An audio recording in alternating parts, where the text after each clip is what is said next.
Karibu katika channel yako pendwa ya Feaboy kwa update zote kuhusu ajira, elimu pamoja na mbinu mbalimbali za kuweza kutengeneza pesa kupitia simu yako ya mkononi. Katika video ya leo nitakwenda kuonyesha jinsi ya kuweza kupata TIN number kwa kutumia simu yako. Sasa kuna mambo ya msingi ambayo unatakiwa uzingatie hapa. Kuna mambo ya msingi ambayo utatakiwa kuzingatia.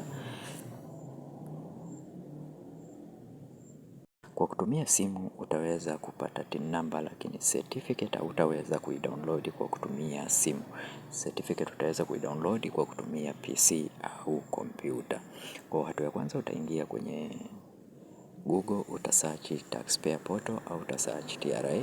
Baada ya hapo utafungua mfumo huu wa address. Kwa nitakuonyesha namna ya kuweza kufungua. Utaingia kwenye Google, utasearch hapa TRA. Utasearch TRA, utaweza kubonyeza namna hii.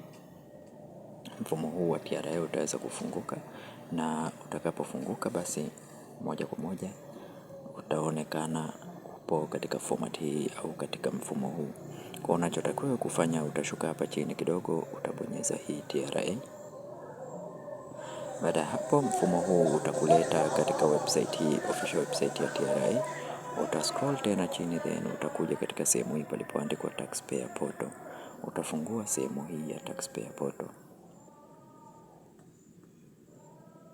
Utasubiri load kidogo hapo ifunguke, na kama unavyoona mpaka hapa tayari imeweza kufunguka.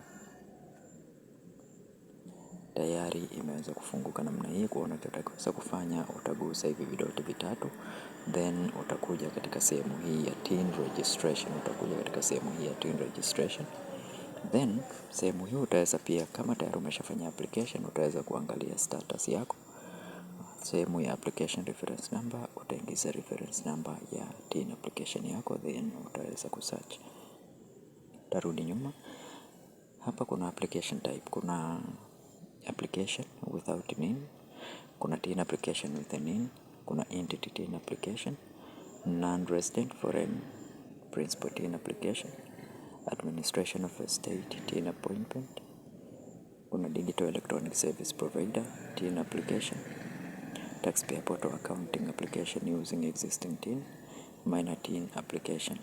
Sasa unachotakiwa hapa kufanya, utakuja kwenye sehemu hii ya TIN application with NIN. Kama una namba ya NIDA, njoo kwenye sehemu ya TIN application with NIN.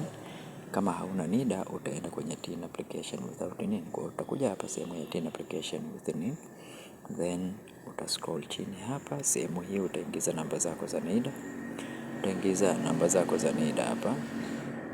Baada ya kuingiza namba za NIDA, utakuja katika sehemu utaweka namba yako ya simu uliotumia wakati unajisajili NIDA, au kama hauna uliotumia wakati unajisajili NIDA, utaweka namba yako ya simu yote ambayo unayo, then utabonyeza kwenye neno, kama ni non business TIN yako au kama ni business utachagua moja. Kama ni business TIN utaweka business, kama ni non business utaweka non business. Okay? Na baada ya hapo utabonyeza neno proceed ili kuweza kuanza application yako. Sasa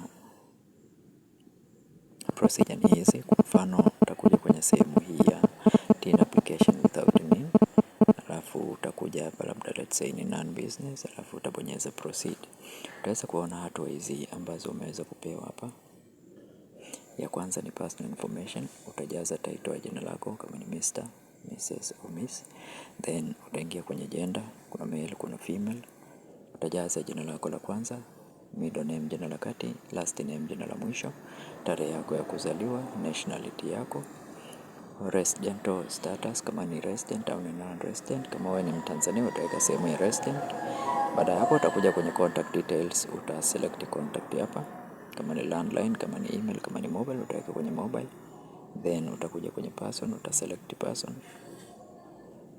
Utaselect nchi yako, sasa upo nchi gani pale. Utaselect nchi yako, then utaingiza namba zako hapa. Baada ya hapo utabonyeza neno add contact. Namba utaweza kuziadi pale, then utakuja kwenye attachment required, utaselect ID ambayo unayo, kama ni voter ID au kadi ya kura, driving license, passport, letter from local government authority au Zanzibar ID. Kwa kama una kitambulisho cha mpiga kura, utaweka voter ID, then utaingiza namba ya voter ID. Lakini kama hauna kadi ya kura, pia unaweza ukatumia barua ya utambulisho kutoka serikali za mitaa, then utaingiza ID namba ya barua hapa, utai-upload hiyo barua yako. Baada ya hapo utasave na kucontinue katika hatua inayofuata ambayo ni ya resident location. Hapo utahitaji location yako ulipo. Baada ya hapo utasogea kwenye sehemu ya reason for TIN application, sababu ya kuapply TIN kama ni kwa ajili ya kazi au biashara au nini, then declaration utathibitisha kuwa taarifa ulizotoa ni sahihi, na baada ya hapo utakuwa umekamilisha kufanya application yako. Sasa mimi nitakwenda ku login, then nitakuonyesha baadhi ya vitu katika mfumo huu.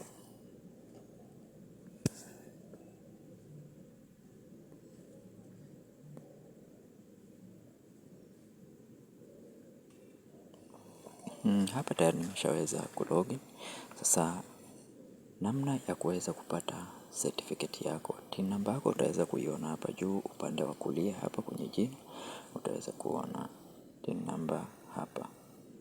Sasa kama unavyoona hapa kuna top navigation. Hii top navigation kwenye simu hautaweza kuiona, kama unatumia simu hautaweza kuiona. Ndio maana nikasema certificate ya TIN hauwezi kuidownload kama unatumia simu, lakini kama utatumia kompyuta utaweza kuidownload, kwa sababu kwenye kompyuta top navigation zinaonekana. Kwenye simu top navigation huwezi kuziona, kwa maana tunaziona ziko huko pembeni huku. Kwa hiyo utaweza kuipata TIN yako hapa sehemu hii ya taxpayer management. Sehemu hii ya taxpayer management ndio sehemu ambapo utaweza kupata certificate yako. Kwa hiyo hakikisha unatumia PC kudownload au kwenda kupata certificate yako, lakini kufanya registration unaweza ukatumia simu kawaida na ukapata namba, lakini kupata ile cheti basi lazima utumie PC kwa sababu ya hii top navigation. Na kwa hiyo ambayo ni mara yako ya kwanza kuingia katika channel ya Feaboy, tafadhali bonyeza neno subscribe, like video hii na share video hii kwa wengine wengi zaidi. Asante na karibu. Tunasaidia kupata huduma hizi kama cheti cha kuzaliwa, usajili wa maombi mapya ya namba ya NIDA, cheti cha kifo, kubadili cheti cha zamani kuwa cheti kipya, TIN namba, NSSF madai ya mafao, ajira poto maombi ya kazi, bima ya afya, usajili wa BRELA, jina la biashara pamoja na jina la kampuni au kampuni, leseni za biashara, leseni za udereva na huduma nyingine nyingi kibao. Kwa hiyo kama unahitaji huduma hizi, andika aina ya huduma unayotaka kwenye comment section.